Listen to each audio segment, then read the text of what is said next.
बिस्मिल्लाहिर्रहमानिर्रहीम। अस्सलाम वालेकुम। लाहौर रियल एस्टेट के यूट्यूब चैनल से चौधरी जमशेद रफ़ीक +923224222062। व्यूअर्स, हम लोग बात करेंगे आज रिगार्डिंग ओवरऑल तमाम DHAs में short term plus long term investment, कहाँ पे बाइंग बनती है, कहाँ पे सेलिंग बनती है। Either this is the right time to buy or you should have to wait for some more time. But मेरा ख्याल है कि जो मार्केट इस टाइम पे जहाँ पे स्टैंड बाय है, अगर साल डेढ़ साल पहले की अगर आप प्राइसेस बात करें, 2 साल पहले की जहाँ से मार्केट ने पीक स्टार्ट किया था, जहाँ से एकदम से एक प्राइस पे आके ऑलमोस्ट मार्केट स्टेबल हुई थी, फाइल्स की मैं बात कर रहा हूँ बेसिकली। चूँकि इस टाइम पे जो ट्रेडिंग प्लॉट्स ऑलरेडी जो है ना वो मैच्योर हो चुके हैं तमाम DHAs में। एक्सपेक्टेड है कि इनमें डिप आएगा। फेज़ 9 प्रिज्म में कुछ 1-2 मिलियन 3 मिलियन का डिप आया, एक्सपेक्टेड है कि इसमें और भी आएगा। फेज़ 7 ऑलरेडी मैच्योर हो चुका है, चूँकि वहाँ पे एंड कंज्यूमर जा चुका हुआ। फेज़ 8 में भी सेम यही सिचुएशन है। तो इस टाइम पे जो इन्वेस्टमेंट है वो फाइल्स के अंदर चल रही है। फेज़ 10 में, फेज़ 13 में, DHA कोयटा में short term plus long term. But ये है कि आप सेफ एंड पे बाइंग कर रहे हैं। आज जो आप बाइंग कर रहे हैं वो सेफ एंड पे बाइंग कर रहे हैं। मैं फिर कहूँगा, लाख 2 लाख रुपए 3 लाख रुपए, it doesn't matter, but make your mind कि आप आज अपनी जो भी इन्वेस्टमेंट कर रहे हैं वो 2 to 3 ईयर्स में आपकी अमाउंट डबल होने के चांसेस 100% हैं। चूंकि पॉलिटिकल सिचुएशन एक ऑलरेडी जिस पॉइंट पे आनी थी वो आ चुकी हुई है। गवर्नमेंट चेंज होने के चांसेस भी हैं, इलेक्शन होने के चांसेस भी हैं। चूंकि जो भी सिचुएशन बनी हुई है ये just because of political situation पे बनी हुई है। तो ये बहुत अच्छी बाइंग टाइम है इस टाइम पे। अगर 2 साल पहले या 1.5 साल पहले DHA कोयटा की प्राइसेस देखें, फेज़ 10 की प्राइसेस देखें, फेज़ 13 की प्राइसेस देखें, तो वो जहां से स्टैंड बाय हुई थी आज भी मार्केट वहीं पे ही स्टैंड बाय है।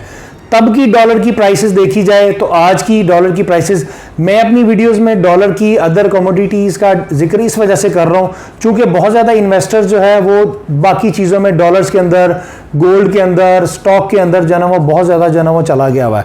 तो चूंकि वो अब डॉलर की मैक्सिमम प्राइस पे सेलिंग कर रहा है, either you are living in Pakistan or you are living in out of country, तो आप डॉलर की मैक्सिमम प्राइस के ऊपर सेलिंग कर रहे हैं और प्रॉपर्टी की आप लो रेंट पे बाइंग कर रहे हैं, तो आप सेफ बाइंग कर रहे हैं। ये बेसिकली बायर की मार्केट है, सेलर की मार्केट प्रॉपर्टी के अंदर नहीं है।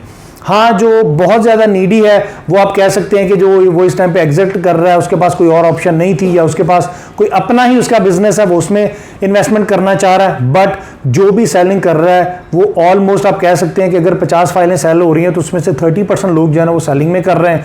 एफिडेविट्स चूंकि वो इन्वेस्टर के हाथ में है, वो लैंड एक्विजिशन जो कर रहा है वो प्रॉफिट में सेलिंग कर रहा है। चूंकि जारी सी बात है, जब उसने लैंड एक्विजिशन की है मैक्सिमम प्राइस पे तो उसने फाइलें भी मैक्सिमम प्राइस पे सेल की हैं। आज अगर वो लैंड एक्विजिशन लोअर प्राइस पे कर रहा है तो फाइलों की सेलिंग भी वो लोअर प्राइस पे कर रहा है। तो ये बेसिकली बायर की मार्केट है, सेलर की मार्केट नहीं है। अगर मैं प्राइसेस के ऊपर बात करूं स्टार्टिंग फ्रॉम DHA कोयटा, तो DHA कोयटा मैक्सिमम जब बैलेट नहीं था हुआ तो उस टाइम पे ऑलमोस्ट को 140 से 145 के इन बिटवीन 1 केनाल की फाइल की जो प्राइसेस जो थी ना वो गई थी। आज आपको अवेलेबिलिटी उसमें अर्ली बर्ड की, रेजिडेंशियल की हो जाती है, A6 की हो जाती है, अनसक्सेसफुल की हो जाती है, बारकोड की हो जाती है। प्राइसेस के ऊपर मैं बात करूं तो early bird residential 1 canal A1, A2 और A3 ब्लॉक हैं जिनके अंदर डेवलपमेंट चार्जेस पेड के साथ आपको अवेलेबिलिटी 1 करोड़ 20 लाख रुपए से लेके 1 करोड़ 60 लाख रुपए तक हो जाती है। उसके बाद A6 वाली फाइल्स आ जाती हैं, वो भी आपको अवेलेबिलिटी तकरीबन को 49 लाख तक हो जाती है, जिसमें प्लॉट नंबर का बैलेट आपको जनवरी 2024 में है।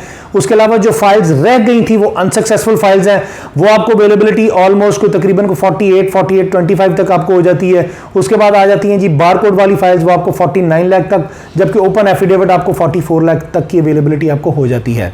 अच्छा, A6 के डेवलपमेंट चार्जेस 15 जून 2023 से स्टार्ट हैं। अनसक्सेसफुल फाइल जब DHA बैलेट करेगा जनवरी 2024 में, तब से उनके डेवलपमेंट चार्जेस स्टार्ट होंगे। इसके बाद अगर मैं बात करूं DHA लाहौर फेज 13 में, तो फेज 13 में जस्ट एलोकेशन फाइल्स हैं 1 केनाल, 10 मरला और 5 मरला।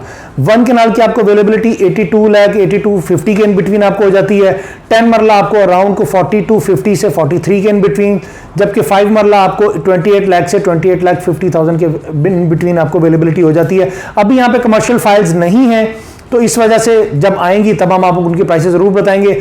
इसके अलावा अगर हम बात करें DHA लाहौर फेज 10 में, तो फेज 10 में आपको एफिडेविट प्लस एलोकेशन फाइल्स की अवेलेबिलिटी आपको हो जाती है। यहाँ पे आपको 4 मरला कमर्शियल 2 कनाल, 1 कनाल, 10 मरला और 5 मरला की अवेलेबिलिटी होती है। स्टार्टिंग फ्रॉम 4 मरला कमर्शियल, मैक्सिमम ये जब DHA ने स्टार्ट किया था 2 करोड़ 55 लाख रुपए से किया था। आज आपको इसकी अवेलेबिलिटी तकरीबन को 172.50 से 173 के इन बिटवीन हो जाती है, जो कि बहुत अच्छी बाइंग बनती है। ये जस्ट एफिडेविट्स फाइल है। बजट के बाद से जारी सी बात है टैक्सेस इंक्रीज करेंगे, तो फिर जो लोगों का ज्यादा जो ट्रेंड होगा ना वो एफिडेविट्स की तरफ होगा। चूंकि एफिडेविट्स के ऊपर टैक्स एग्जेम्प्ट है, वो सेलिंग के टाइम पे उनको टैक्स नहीं पड़ता। जब आप एलोकेशन बाई करते हैं तो एलोकेशन के ऊपर आपको बाइंग के टाइम पे भी, सेलिंग के टाइम पे भी टैक्सेस पड़ते हैं, जबकि एफिडेविट्स के ऊपर ना आपने बाइंग के टाइम पे टैक्स पे करना है, ना आपने सेलिंग के टाइम पे करना है। Either these are affidavits, either these are allocations of residential और कमर्शियल फाइल्स। इसके बाद अगर मैं 1 कनाल की बात करूं DHA फेज 10 की, तो एफिडेविट की अवेलेबिलिटी आपको तकरीबन कोई 1 करोड़ 3 लाख रुपए से लेके 1 करोड़ 4 लाख रुपए तक, जबकि एलोकेशन आपको 98,50,000 में। 10 मरला की बात करूं तो 10 मरला आपको एफिडेविट और एलोकेशन तकरीबन को 61 लाख में अवेलेबिलिटी होती है। कुछ लोगों का ट्रेंड देखिए, हम लोग तो एफिडेविट रिकमेंड कर रहे हैं इस टाइम पे फेज 10 में। 10 मरला में आपको एफिडेविट सस्ता पड़ता है, जबकि एलोकेशन आपको महंगा पड़ता है। तो अभी दोनों की प्राइसेस सेम है। 5 मरला की बात करूं तो 5 मरला एफिडेविट आपको 41,50,000 में, जबकि एलोकेशन आपको अराउंड को 41 लाख तक की अवेलेबिलिटी हो जाती है। इस टाइम पे DHA कोयटा, DHL और फेज 10 और फेज 13 एक ऐसे DHAs हैं जहां पे फाइल्स की बड़ी अच्छी ट्रेडिंग चल रही है। चूंकि अपकमिंग बैलेट भी इन्हीं 3 फेजेस के अंदर है, बाकी तमाम DHAs में भी फाइल्स हैं, लेकिन जारी सी बात है कि DHA बाउंड्री वॉल के ऊपर लैंड एक्विजिशन करेगा और वहीं पे ही उनका बैलेट करेगा, लेकिन वो लोकेशन भी इतनी बुरी नहीं है। जारी सी बात है वो आपको लोअर एंड पे मिल रही है, तो वो ऑलरेडी ऑन ग्राउंड भी एग्जिस्ट कर रहे हैं। फेज 10 भी ऑन ग्राउंड एग्जिस्ट कर रहा है, लैंड एक्विजिशन चल रही है, फेज 13 भी वैसे ही है और DHA कोयटा भी वैसे ही है। लाहौर रियल एस्टेट के प्लेटफॉर्म से आपने फाइल्स के अंदर कभी भी बाइंग करनी हो, सेलिंग करनी हो, प्लॉट्स की असेसमेंट लेनी हो, किसी भी DHA के अंदर, आप एनी टाइम मुझे कॉल कर सकते हैं। मैं अपना नंबर रिपीट कर देता हूँ, +92 322 422 062। अपना बहुत बहुत ख्याल रखिएगा। Thank you so much. अल्लाह हाफिज़, फ़ी मान अल्लाह। But do like and subscribe Lahore real estate.